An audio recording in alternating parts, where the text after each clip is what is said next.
Hey, comic book fans, welcome back to Comic Book Corner 2.0. And fans, you're with me, Mike Spider Slayer, bringing you a new series. And this one is called Spidey Classics. That's right, everybody.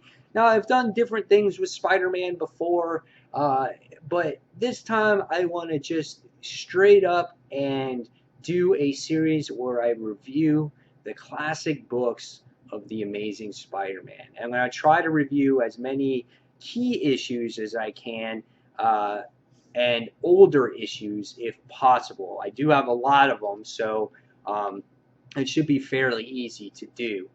So yes, basically what this series is I'm going to be bringing up a key issue. Could be anyone at random. Could be issue 300. Could be issue 100. Could be issue 122. Whatever. No in particular order. Just showing key things that may have happened in the particular series at a point in time. So if you're a Spider-Man fan, you might like this series, or if you're a classic classic comic book fan, you like this series.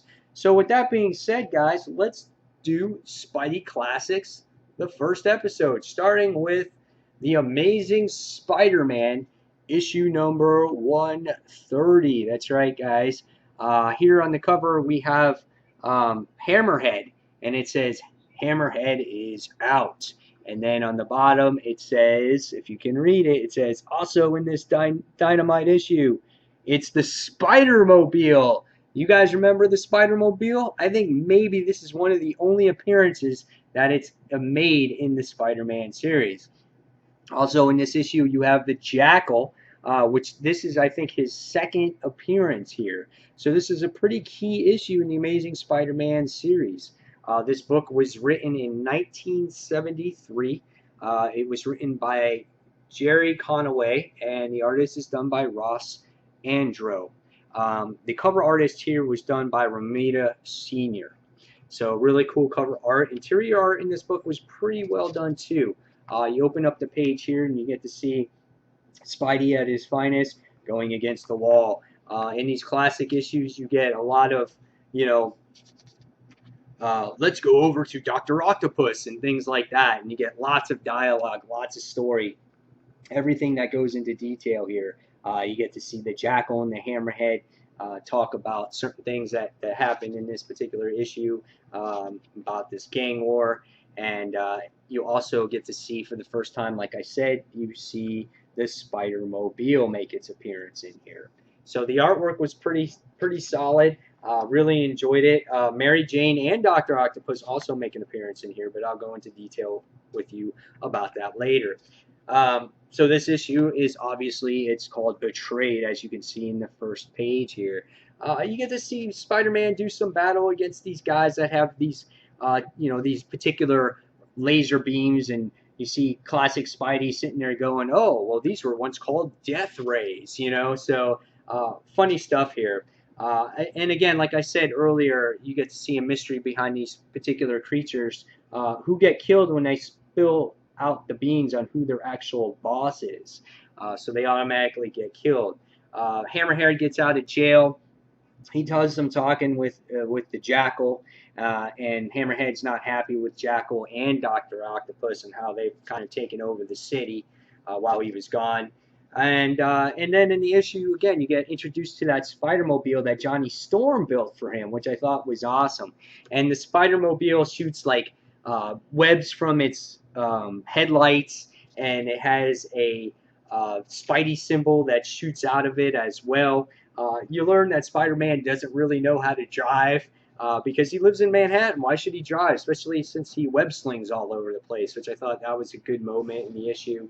You get to see early moments between Mary Jane and Peter with their relationship, on how Peter's not over Gwen Stacy's death. He just wants to be friends with her, but loves hanging out with her. So you could see that relationship developing at this point in the particular series. And you get to see some cool battle scenes with Hammerhead and Spidey driving the Spider-Mobile, but it's not his preference. It's very clanky, and it's, he doesn't drive very well, so it doesn't really work for him. So he prefers the web slinging, and he kind of dumps the car later on in the issue. Like it can change into a normal car, and he goes out into his next little mission, and he's like, I'll just leave it here.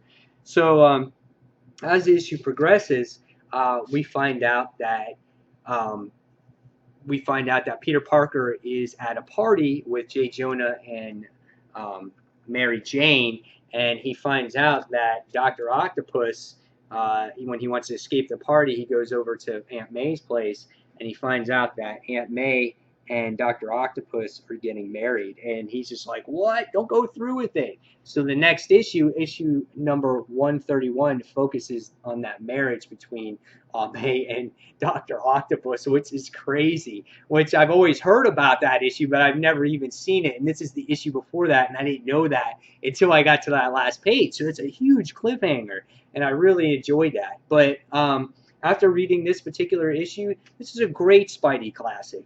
I'm going to give this one a 4 out of 5. There was some cheese factor moments in there that really show its age, but dude, this was back in 1973. For Spider-Man to have the Spider-Mobile, this has got to be a pretty cool moment, even though he doesn't really use it anymore, you know? And to see, you know, the second appearance of the Jackal, and I love Hammerhead, the way his head is really drawn there, really distinguishes his head and everything. And then Jackal and how sneaky and how he hides in the shadows and how he is really interesting too. So yeah, I really love this story. It continues in issue 131 if you could try to find it, with the wedding of Aunt May and Dr. Octopus. And guys, tell me what you think of this new series, Spidey Classics, and hopefully you'll continue to watch it.